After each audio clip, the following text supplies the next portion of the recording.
I've been blown up a time or two, so it's like I see life differently. When I first got to Iraq, I didn't care about living because I had a mom on earth and a dad in heaven. The second time I got blown up, I kind of cared. I was like, nah, I want to stay around. The third time, I'm like, shit. So now I'm tiptoeing. What? You go first. I cross the street last. You know what I'm saying? I don't get on roller coasters no more. You got me fucked up. Wait, you had to get blown up 3 fucking times to finally like be careful. Yeah. Oh my God. I'm tiptoeing everywhere I go. No. Shit.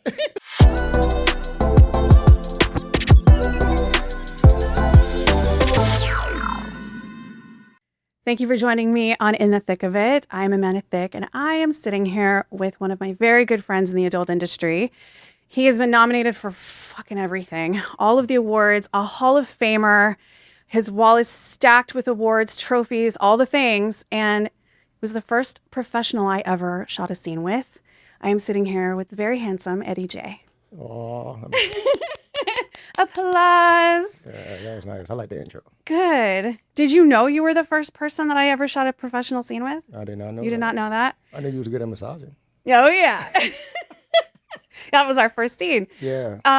It was, I met you at Kyle's party. Kyle. Remember, it was like that pool party thing. Yeah, I miss Kyle. I love that he's back now. Yeah. Yeah. But we met there, and I remember, because I had only been shooting with amateurs at that point, and it was so difficult. Yeah, it was brand new. I was brand new. So I went to Kyle and I was like, dude, how do people do this for a living? He's like, come to my party. I'll introduce you to people. And I met you and you were like down to shoot. And I was like, oh my God, I'm so excited because like I want to work with a professional. I'm struggling so much with the amateur guys. No offense to amateur guys. I'm talking about filming. It's a very different thing. So when I shot with you, I was like, holy shit, this is a totally different experience. Have you heard that before from like new girls that that working with you is a totally different thing? Is this new? I've heard that. I hear girls' complaints sometimes about other guys, like when they go to their crib to shoot, and different guys' perspectives on shooting. And I like where I'm at with it because it's kind of like a compliment when people tell me that they like shooting with me over someone else. Yeah. I'm not naming no names, nothing like that. No, no names. But what are the things they complain about? Unprofessionalism, hitting on them, camera not recording. You know what I'm saying? Like yes. weird stuff. Like what's the purpose of you guys being there if you're not going to record? So, yeah. I mean, I've had sex where the camera went off during the sex, but that's different. You know, they can't. But that's accidental. Yeah, that's accidental. You know. Oh, I have a story about that. It's not with you though. Mm-hmm. Have we ever had that happen? I don't think so. I don't think so. No, because we always have like 400 fucking cameras. Yeah. I got 1, 2, 3, and a high one. We're everywhere. We ain't missing nothing. Yeah, we're not missing a thing. No, I have one. I was shooting. It was with Richard Mann, and we had already done our main scene, so like the work was done. But he's like, "Well, I got another round." I was like, "Okay, well, I'm not doing it for funsies. Like I'm over here trying not to have internal damage. Let me set up my tripod." My phone ran out of storage. At the pivotal moment, it ran out of storage. Wow. And then he, like, when I realized what happened and I'm having a freaking meltdown, and he's like, that's okay, we can do it again. And I was like, are you fucking serious? Do you know what it's like? You know how many inches you got, motherfucker? Do it again. Do it again? What the? Richard, man. Oh my God, I love you, Richard. I love Richard, man. I thought I was going to die. So, but now I have an unusable scene. I'm like, I got to finish this. Otherwise, I have something I can't sell. Right. Because it just stops. So, yeah, we went for round 3. Damn. You could have just did the ending. Well, I know. I mean, we kind of did, but we had to patch it in. But oh my God, it was brutal. Anyway, I want to bring it back to you. Once I worked with you, though, it was like the doors opened for me professionally. People it was like I'd been vetted, right? Okay. It's like, okay, Eddie Jaye, he's all right. He's good people. So I'm curious about something, though. What's that? Do you know how many gangbangs you've actually done? Man. Your face. Have you ever kept track? I ain't never been asked that question, but it just hit me right now. I don't know. You don't know? I got a lot of gangbang awards. I know. I've been doing gangbang since 2007.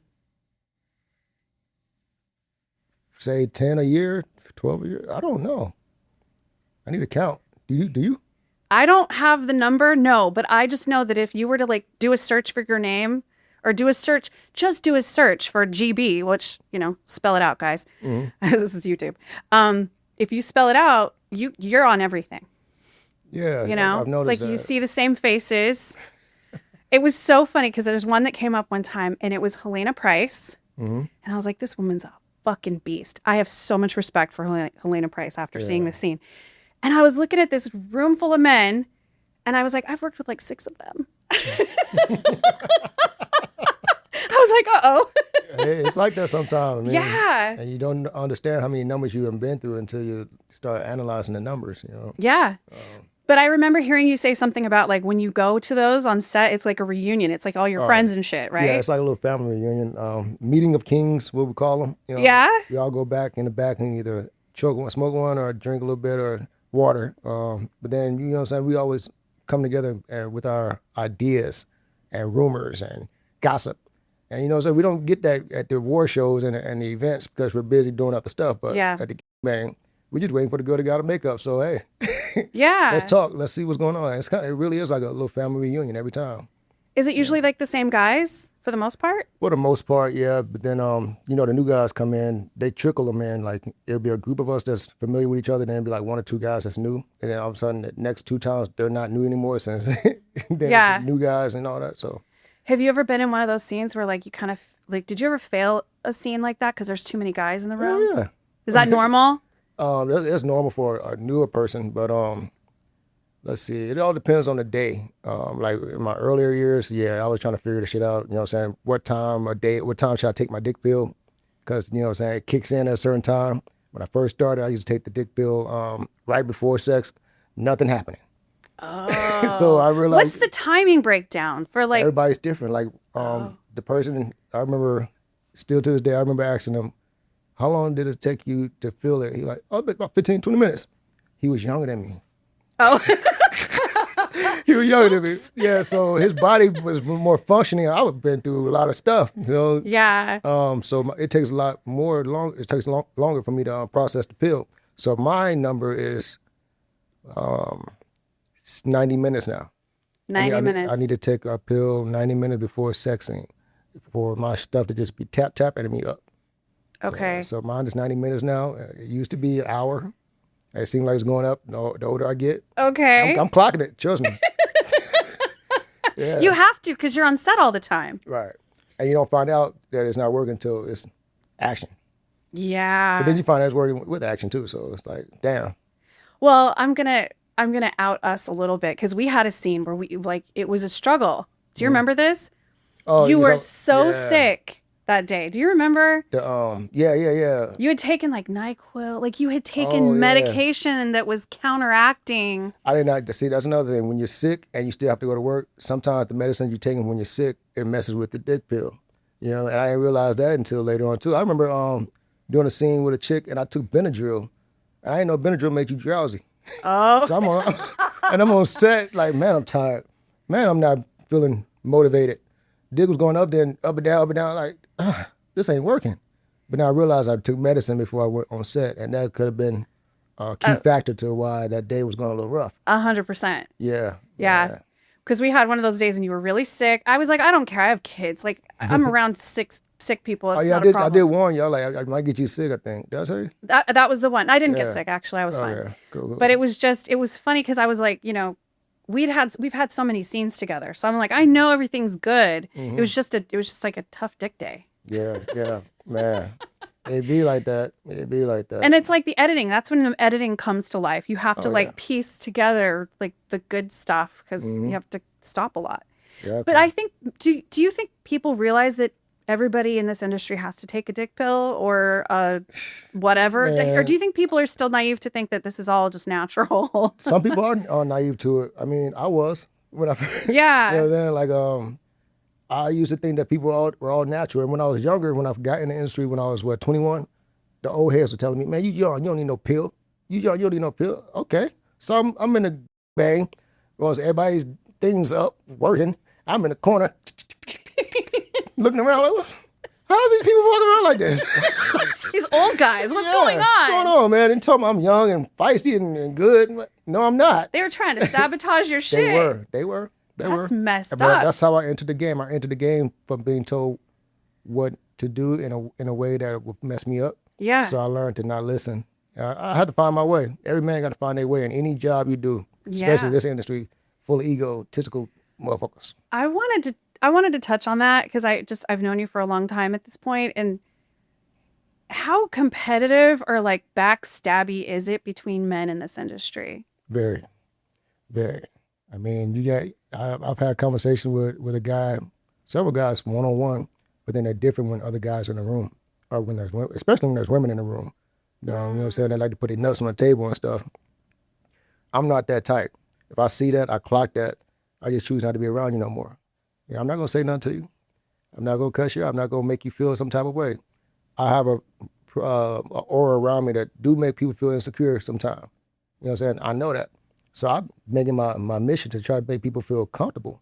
You know what I'm saying? But that comes off sometimes as looking weak. And, why do you think they perceive you that way? Like, why are you a threat to them in any way or to their ego? I mean, it's not just me. It's just any guy that has some kind of motion going. If you got a good look to you, if you got something going for yourself, people gonna hate. They're gonna hate. They're gonna find a reason to if they haven't found one already. So it's like you got to find a balance in this to stay afloat, or else they will get in your head. I've gotten in my head plenty of times, thinking if this is what I want, all because of how I'm perceived. Like I'm secure. Like I don't need to pay my bills, but some people do. Mm-hmm. Some of these guys are doing other stuff to try to make ends meet, and also trying to hold a image that they can't maintain. I ain't never held an image that I can't maintain. Everything you see me that I have, I can afford it plus two, or times two. So I don't think people realize that when you get into the adult industry, you're not just suddenly making tons of money. Oh no! Like it's not the I'm going to be a millionaire game that people think it is, right? So like you said, a lot of these guys, they'll have extra, and not just guys, but women too. Like they have to have other jobs or whatever to supplement. Right. Right. Right. Until you get a good flow going. Like when I first got in, there was no platforms. Back in the day, girls were going. They would say they were going on taking a tour, but that's escorting. I didn't know what tour was until I got in the mix. Okay, you're going on tour. That's cool. But they would take a break from go make their money, and they would make a lot more money doing that than because that's just one check.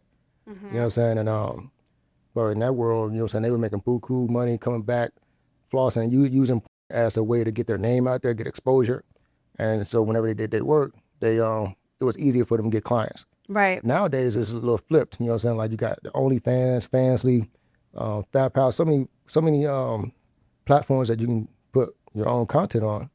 And you don't have to get a distribution deal like you used to back in the day. If you wanted to be a director or put out a project, you had to first get the project done, find a financer, distribute it, and all this and that. But now they have made it easy. All you gotta do is holler at the middleman.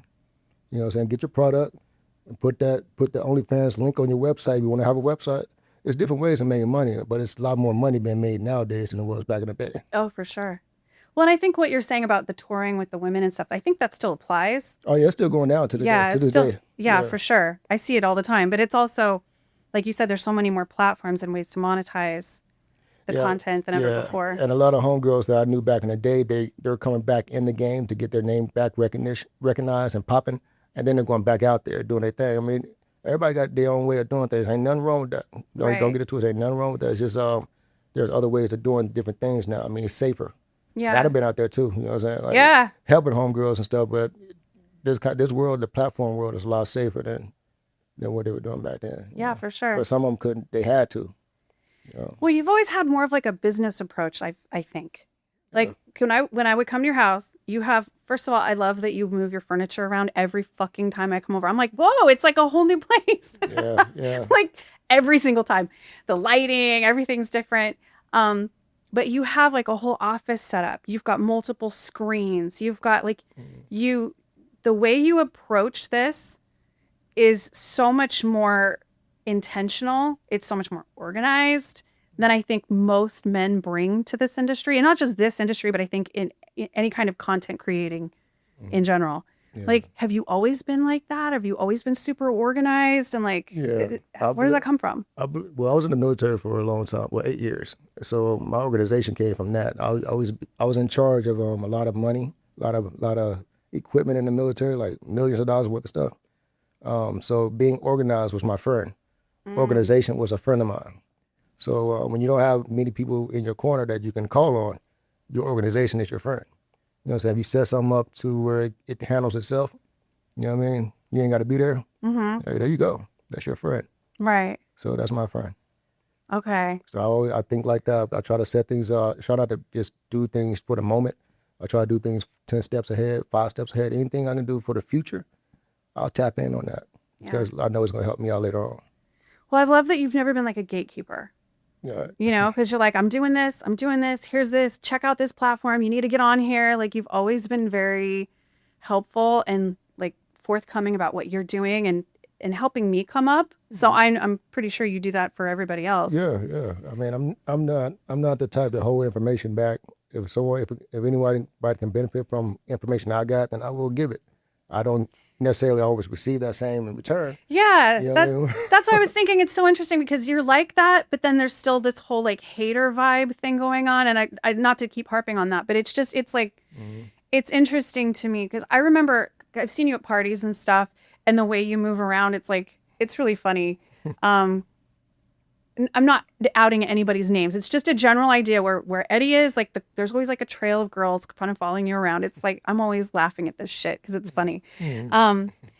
But it just makes me think, is that a part of like the hate? Like has that always been a thing in general with like growing up and everything? Like girls like you're a good looking guy. In high school, I never had a girlfriend. All right. So I was always the other guy. What does that mean? Oh, the other guy, like the girl had a boyfriend and I was the other guy. It just worked out that way. I didn't try it on purpose. It just all 4 years of high school, I never had a girlfriend, but I was always the other guy. So I learned how to be the main guy from being the second guy.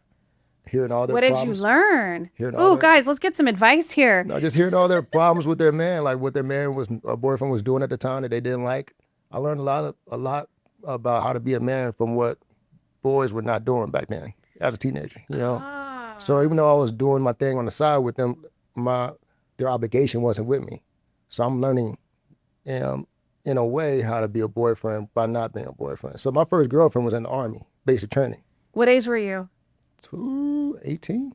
Okay. So you're 18 before you ever had a real girlfriend. Real girlfriend, yeah. Okay. Real girlfriend. I had a girlfriend junior high. I had like 11. Me and my homeboy, we used to bet, see how many girls we can date in 1 year.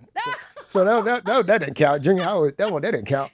What was the number though? Do you remember? Mine was 11 and his was 12. He had hazel eyes, man. They weren't cool. Motherfucker.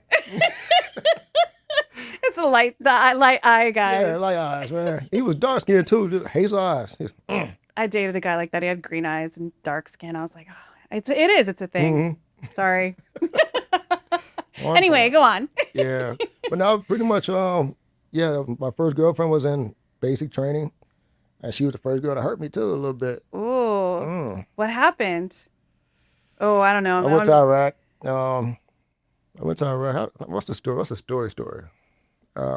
Okay. We dated. We met at basic training. She went out to her duty station. I went to mine.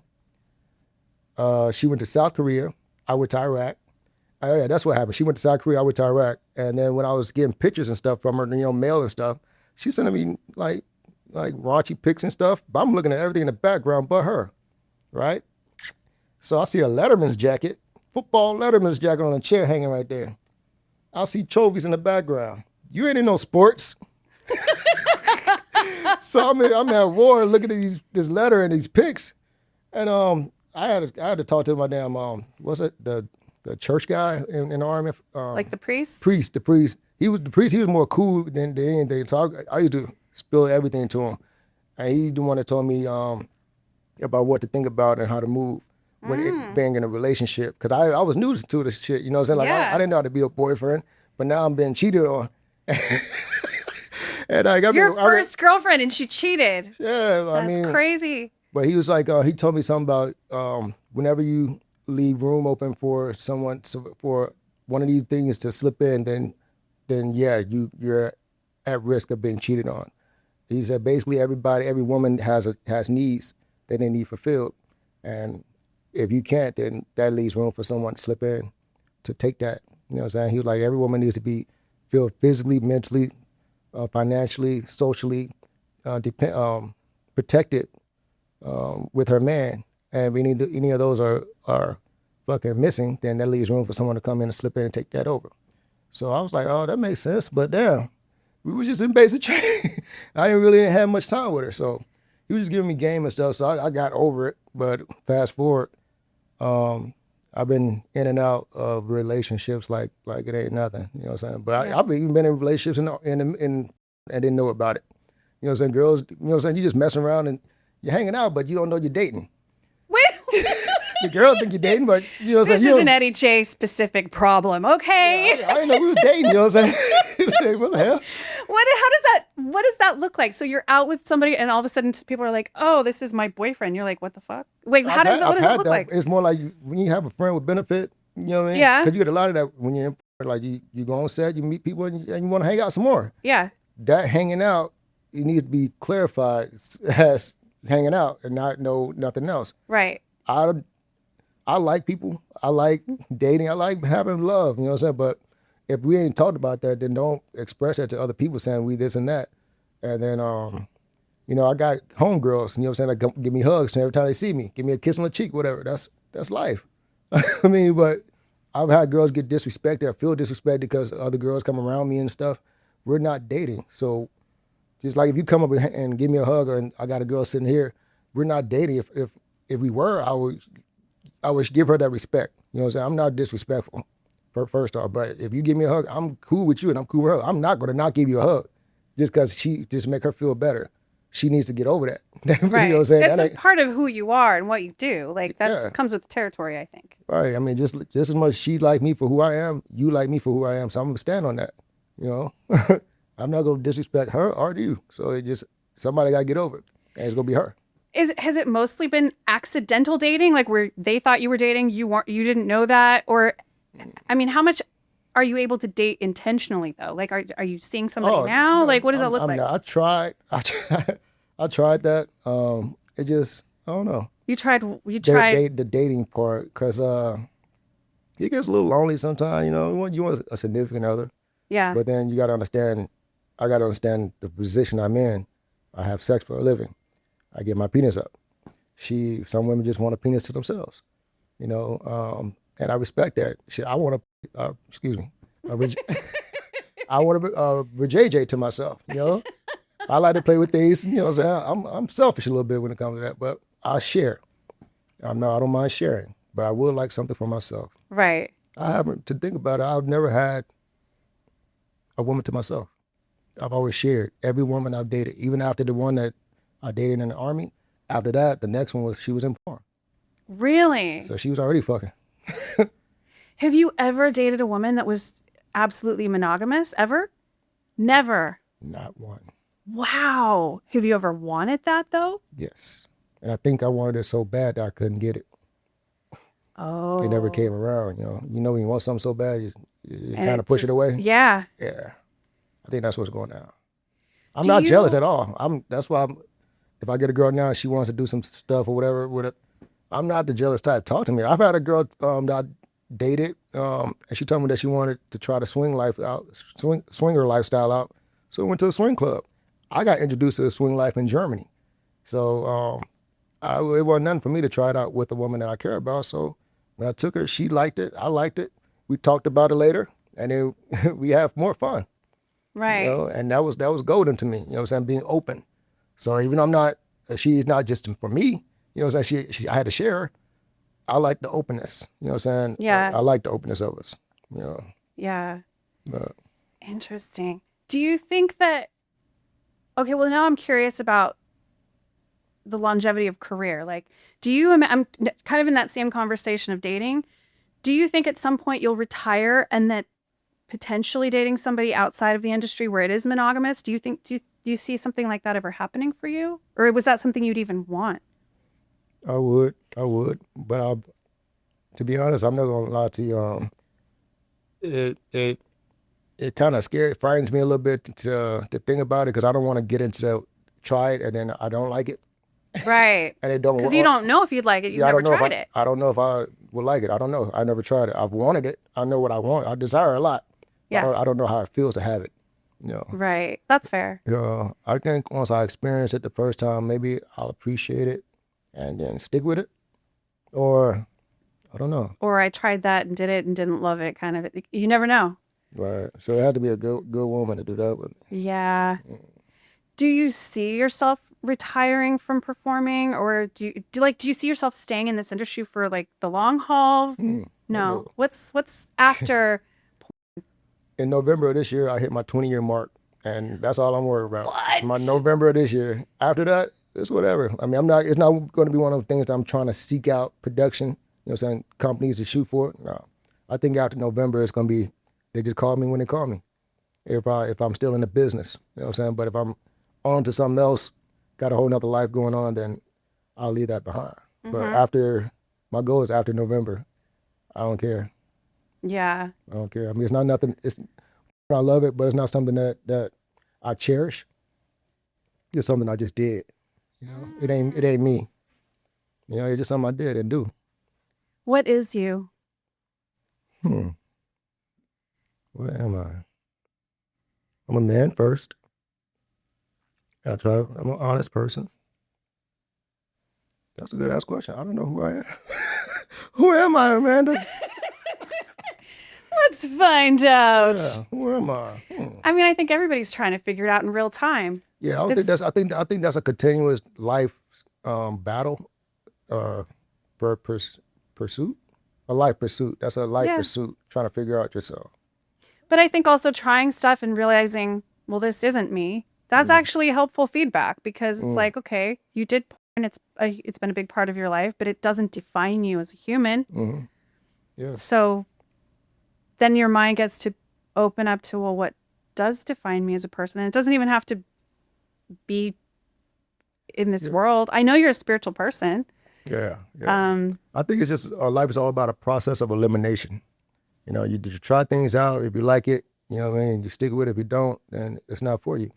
So I think life is a process of elimination, trying things out, seeing if you like it, and moving on. Yeah. I think, do you see yourself as like a really open-minded person? Because what you just said sounds like, you have to be willing to be open to things, including failure. Mm-hmm. Yeah, I learn more from failure than successes. Sometimes life will humble you in times and areas that you wouldn't expect. Yeah. I remember a time when I thought I was feeling cocky. Life humbled me. Yeah. I'm spiritual. I talk to the universe. I meditate. I listen. And when some people pray and meditate, but then they don't sit back and take the time to listen. What does listening look like? Is it just being quiet? Being quiet. Speaking to the universe on what you feel, but then shutting up for a little bit to hear what they got to say. Sometimes it'll come in the form of words. You got to pay attention. It's a feeling, emotion. Mm-hmm. It's all about what you believe in too. Like I believe in a lot of things. I do believe we're all connected. I believe that there's something that's connecting us all. Mm-hmm. Some people say God. Some people say Allah. Some people say energy. It's whatever. It's all the same. But whatever you believe, whatever gets you to that point, of connectivity, get there. Yeah. Say what you need to say. Just get connected. And it's the people that's not connected, I think those are the ones that's kind of lost in the world. Yeah. Mm-hmm. It's interesting because even the word content, I kind of hate the concept of it, because I think we're so consumed by consuming. And we're just throwing more content and more content and more content. And we're just stuffing the shit into our brains and into our mind. You know what I mean? It's like, until you can turn it off, set it down, walk away, just be bored, just be quiet. Like you said, you're not leaving space for your own energy to like come through, your own creativity, your own thoughts. Because instead, when you're constantly consuming everyone else's, it's their words in your head. It's their thoughts. It's their ideas that plant. So I love what you're saying, because you have to be quiet long enough to hear your own voice. Yeah, and one thing, like I said, I meditate. I do transcendental meditation. I've heard of that. What is that? It's a meditation from India. A guy Right. named Hiroshi brought it to America. Oprah used it on her sets. For production sets, she used to have her whole cast do meditation before the show. I think Tyler Perry does the same thing, but a lot of top heads do transcendental meditation, and it's pretty much I do 20 minutes in the morning and 20 minutes at night. The one at night is more important because you give yourself to the world all throughout the day, and at night you need to find a way to collect yourself back. Oh, I like that. You know what I'm saying? You're sprouting out throughout the day, and then at night it's time to bring it back in.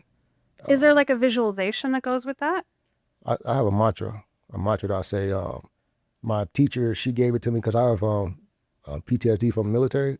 So my mantra is correlated to military fixtures or whatever. So mine is sure ring. Sure ring is a word, but it doesn't mean nothing. So when you say it, it doesn't give you a visual of nothing. Okay. So that's what you want. It's like if you say tree, you start thinking of trees. Right. But It's like a loaded word. right. So Okay. my mantra is not a visual of nothing. It's just something sure ring, and it clicks. It does something to the brain cells when you repeat it. And whenever thoughts come into your brain, you're not supposed to block it out. Let the thought come naturally. But then when you want to interrupt it, sure ring. So basically, your thoughts are like a wave. I say like your thoughts are like the top of an ocean. You know what I'm saying? You got waves, and then the deeper you go in the ocean, the more calmer it is. That's how meditation works. So you're saying your thoughts, you're thinking your thoughts. Now your mantra's cutting it, and then the more it cuts it, it slows it down.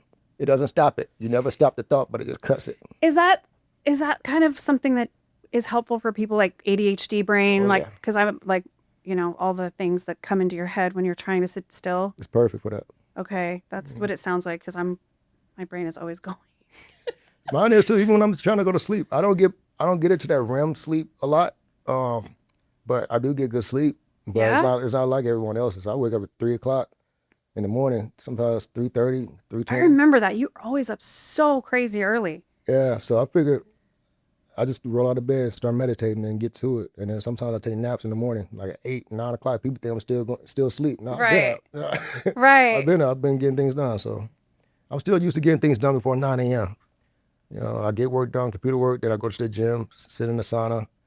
On Wednesdays and weekends, I get on the jacuzzi. Is this because of like military life, or do you think, or this is It's just? just, no, it actually helps me. It makes me feel better. Oh, okay. Gym is my happy place. Having a routine and habits is my happy place. And organization is my friend.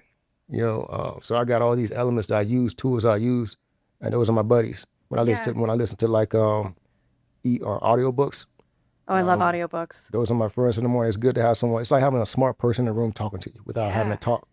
The Power of Mental Discipline. That's a good audiobook. Listen to that maybe 10 times so far. The power of, mental okay, I'm going to discipline. put that on my my Audible app before I leave. Okay. 48 Laws of Power. What's another one? The Art of War. Man. I've heard of these. I haven't read them yet. Yeah, it's good. It's good. Good listen. It's good read. Anything that helps you get past what you got going on in the current situation, it's always good. Can I ask, and I'm not trying to get all Dr. Phil, but I'm very curious about something. Because you're talking about like you like your systems and organization and your routines. And usually, from my perspective, it just seems like that comes from a place of like being in chaos and trying to control chaos. Do you feel like you came from like a really chaotic, like was life chaotic for you when you were young? Or do you think that's more of like a military experience? Or was there some kind of chaos that makes you really gravitate toward that level of organization? Not really. I mean, I've always been organized. I've always been a thinker. Like my mom, she told me a story once when I was like maybe 2. She lost me at a party right, because she saw the group of kids, but then she didn't see me. No, I wasn't 2. I was like 4 because I was able to talk. But I was upstairs in the bedroom, watching TV in the middle of my auntie's bed. Basically, I've been separating myself from like drama, like bad kids, all that stuff since I was younger. And my mom and dad, when they finally found me, she said I had my hands behind my head, cocked back, watching TV. And the little old me in the big old bed, and she like, Elwood, what's wrong with you? I was like, nothing. Those kids are bad. And that's what I told her. So that was me. That's been my mentality since I was younger. So I've always separated myself from chaos, and whenever I see chaos, I try to control it. Yeah, that is. And then in the military, I was a staff sergeant for 2 years before I got out. I was in charge of soldiers, and I had to deal with their problems. And a lot of them have families, kids, wives. I didn't have that, but the thing is, like, I was the type of sergeant that if when we went to war, I wouldn't send them out. You know what I'm saying? To don't go on any mission. I'll do it myself. You know, I always put in a lot more work than a lot of people under me did because I care. I used to go. I remember going to a family house when we was in Carson, domestic disturbance or something. One of the soldiers felt like he can go home and talk to his wife or be his wife like she ain't nothing. But at the workplace, you know what I'm saying, you humble. Well, when you go home, you a big man. So when I sat down on the couch, I had him tell me, so what you tell your wife? Tell me. he just looked at me. So yeah, I've been around the block a time or two. So it's like I connect. I try to connect with people, man. I feel like that's helps set you up for success though in the adult industry because I love this industry, but it is chaotic. Yeah, very chaotic, but it could be an organized chaos if you set it up right. Right. Just dealing with people in general. I don't try to, if I see drama, I don't try to run away from it. If I don't know it, if I know that situation, then if I don't know the situation, I'll put myself in it to learn it. But if I know the outcome of something, then I'll avoid it. You know what I'm saying? Because I've already been through that. Mm-hmm. You know, but I'm very curious. Like, I don't care how bad the situation is. If I've never experienced it, I'll go through it and see what's up. You know? Yeah. I've been blown up 3 times. Wait, what? IED, 2 IEDs in Afghan and 1 RPG. You know what I'm saying? I've been hit up. You know what I mean? I remember when I first went to Afghanistan. I went there. Iraq, because my dad died in 2005 February, and I went to war for the first time in May of 2005. Right after your dad passed? Yeah, so I was depressed as hell. And then that was the same year my girlfriend cheated on me. All that stuff, because I was in Iraq, she was in Korea. So yeah, I was going through a lot.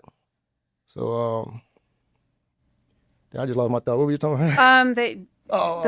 Yeah, I got blown up. Like I lose thoughts sometimes. My brain's a little off.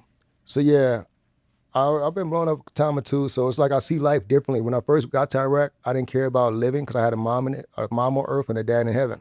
The second time I got blown up, I kind of cared. I was like, I want to stay around. The third time, I'm like, shit. So now I'm tiptoeing. What? You go first. I cross the street last. You know what I'm saying? I don't get on roller coasters no more. You got me fucked up. Wait, you had to get blown up 3 fucking times to finally like be careful. Yeah. Oh my God. I'm tiptoeing everywhere I go. No. Shit. Walking on eggshells. You know, so yeah, I'm very careful. I'm very careful with moves I make outside of war now. You know, because not a lot of people know the end result of things. When you get mad, get hot-headed, yeah, I'm controlled a lot. But when I was younger, trying to figure it out before meditation and all that, I was a hothead. But I was a hothead in a defensive way. Like I'm a protector. Like I'll be mad at you if you're doing something wrong that's gonna get you hurt. I'll get mad at you about it, you know, and you really feel passionate about it. Yeah, you know? My son, that happened once when he was like 5. And or maybe he was 6, and he made his best friend now. They're still best friends for years. She's a year younger. And her mom kept telling her to stop running at the pool. And she kept running. She didn't care. And he was getting so upset with her, and he kept yelling at her. And I was like, you are not her mama. What are you doing? Stop yelling at her. And he's like, if she falls and gets hurt.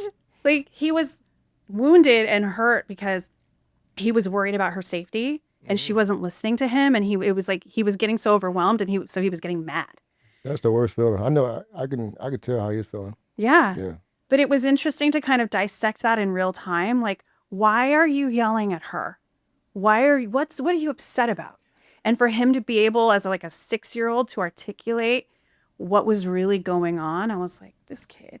Oh, I was a kid. Oh. He was only 6 years old when this happened. Wow. Yeah, he's gonna be very connected as a man. If you're feeling that kind of feeling. He's incredible. I'm going to just drop this because this kid is amazing. He gets himself up every morning for school. I think his alarm didn't go off one time this whole year, and I had to get him up. He gets himself up an hour and a half before he has to be. He takes a shower. he used to do his morning stretches. I don't know if he's been doing that lately or not, but like he gets himself together, fills up his water bottle, has everything put together. The night before, he gets his clothes laid out. Like, never had to train him to do this. And he's only 10. Like, I'm like, dude, I admire the fuck out of you. That's good. I'm grown and I can't even like wrap my head around that. So like I see that kind of behavior and like I told you how he was caring so much about his friends that he gets a little bossy about it. But I see those kind of characteristics as a person who's going to be really successful and empathetic to other people too. That's very important, being empathetic to people, knowing how they feel and how to deal with them. You know, some people need that in life, and you may be the one to say the words that keep them alive, or you know what I'm saying. You never know. You just got to be that person sometimes. Yeah. What kind of advice would you have for anybody? Because not just adult stuff, but just like in life. Because you've said some really like deep things. You've gotten a lot of good sage advice from people over the years, whether it's relationships or just in life type of advice. Is there anything that really it's like a mantra you live by that really resonates with you, that's helped you? Or is it hard to narrow down to like one thing? Well, it's hard to narrow down because situations pop up. Like, thing about me is I played so many scenarios out in my head that nothing's really unfamiliar anymore. So I don't know. What do you mean? Like, basically when I say that, like, scenario wise, if someone runs in this door in this room right now, what would I do? I've already thought about that. You know what I'm saying? Like, that's the military style of me. Like, fucking, I try to pre-plan things before it happen. But let me get back to your topic. Let me see. What would I give advice for? Yeah, what kind of advice would you give to people? Because I feel like right now people are struggling. They're struggling with themselves. Life is pretty overwhelming right now. Yeah, find peace and then move forward with that. Because if you're not peaceful, if you're not solid, you know what I'm saying, have a foundation, then there's nothing you can do with anything else. You want a new job, you want a new house, you want this. It all starts with peace, internal peace. How do you think you get that? Is that from the meditation, or like what kinds of things can you do to achieve peace when your life is just chaotic? You got to chunk it. You know what I'm saying? That's part of this audiobook that I'm listening to. Take a bunch of things and just chop it down into bits and pieces that you can manage. I have a name for that. When my son went in his room, it gets crazy because he's a child still, right? And I when I was trying to teach him how to clean his room, I said, it's called the chunky monkey. It's the chunky monkey. I was like, look around. What's like the biggest thing? Oh, it's the plushies. All right, let's start with just that. Don't worry about anything else. Focus on the plushies. Right. And so I call it the chunky monkey because then you just have to chunk it into like little categories that you can manage one at a time. That sounds like what you're saying. I just have a ridiculous name for it. But you still use chunk though, so yeah, you're right. Yeah. It's just more fun to call it a chunky monkey. Chunky monkey. Yeah, I mean, just don't take life too serious because you'll never make it out alive. Just remember that. I love that. And then the last thing I'll bring up before we go, because we were just talking a little bit before we started recording, you have some exciting plans moving forward, right? Yeah. You might be moving. Might be. I'm thinking about Thailand. Thailand. Why Thailand? I've never been yet, so once I go visit for the first time, because I hear nothing but great things about that place. Same, yeah. Current situation, I like my current situation, but it's time to, I don't like staying in one place for more than 6 years, I think. I have the same thing. I have a 6-year itch. Oh, yeah? Yeah, my 6 years coming up in like October, November, so I'm like, yeah. Same thing. So it's about time. I mean, I own my home, so I'm taking the equity out of that and doing something with it. I don't know what I'm doing yet. But it's just, I set myself up with options so I can have options. Some people don't have options. That's one thing I've always done with my life. I've set myself up with options, which is the reason why I went to the military. After high school, it was either go to college and play football or do something, go to the military. I want to do something hardcore. I wanted to. But I don't know. I like life. Options. How do you set up options for yourself? By thinking, planning, not knowing completely what you want, but having an idea. And then Yeah, just make sure that you're not going to hit a brick wall. Like this move right here is going to add up to something that's going to make this move add up to something else. Make sure every move that you do adds up to something. Yeah. What are you doing it for? You're going to stop one day. You'll get tired Yeah. one day. Don't do anything that's going to make you tired. Too tired to like think. You know what I mean? You got to stay fluid. I feel like it's like the staircase that reveals itself one step at a time, right? It's like the next thing doesn't reveal itself until you've made one move, Exactly. right? Yes, that's the honest truth. You have to make a move in blindness and darkness sometimes. Take that step in darkness, and you never know. The blessing is on the other side, Yeah. you know. And then once you get that, you gotta know what to do with it. Don't mishandle it because it'll be taken away. And energy and the universe don't play. That's one thing that you need to know. Everybody need to know. And the universe and energy don't play. I mean, you wonder why bad people succeed sometimes because they really believe in what they think. That's the honest truth. It ain't about because they're good or nothing like that. It's just they really deeply believe in what they think of themselves. So if good people got out of the realm of trying to be good all the time, you know what I'm saying? You gotta really, really believe in what you stand for, you know, in order to make something happen. Yeah, that's true. Because then when you second guess yourself, you don't make any moves. Because I'm really bad at, I'll procrastinate on shit, and then I feel like I miss opportunities because of it. Because I'm not moving quick enough. Right. But it reminds me of that. Do you remember that show American Greed? Did you ever see that? I've never seen that. Oh, I freaking love that show. It's like white collar crime, like the Bernie Madoffs of the world, and like these guys who they have so much conviction on what they're doing that they can pull off the most heinous financial crimes of all time because they just have so much belief in themselves. And it's amazing what these people can do, but it's just because of belief. They're just using their talents in evil little ways. Yeah. I mean, if you can get someone that can use their talents on your team for you, that's good. You know what I'm saying? Yeah. Use your evil ways, because sometimes some people can't tap into that. It's like a tap in. You know what I mean? Everybody got it in them, but a lot of people don't want to use it. Yeah. You know, but they can tap into it by what? Like just pushing themselves. Obviously meditation you're saying helps, but how can you tap into that? Because like I'm asking for a friend. deep thoughts. Your brain is very complex. No one really understands it, but it's the thing that keeps you going. It's the thing that defines you. You know what I'm saying? You're who you are in a physical form, but this right here is what really defines you.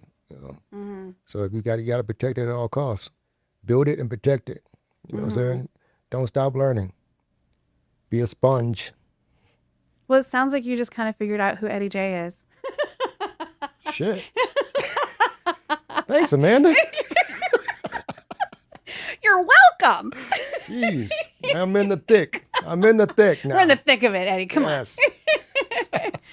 Well, I'm glad we were able to talk. This is cool because like whenever we meet each other, it's always kind of like networking. There's always a lot of people around. We don't really have like deep conversations like this. This was really nice. So yeah. Thanks for having me. Will you come back another time? Yes, I will. If you're not in Thailand. You should come visit. Yes, I'll come back. I am very much thinking about Thailand myself. So. Oh, really? Yeah. Well, hey, let's move this thickness to Thailand. I'm looking forward, like retirement plans, like what am I going to do? So I'm kind of doing the same thing. It's like, as I was mentioning, like I'd love to get a house here and then. Yeah, it makes sense because Thailand is very reasonable priced from what I'm seeing. I've been doing my research. I know once I like something, I go full throttle. You know, I'm all in.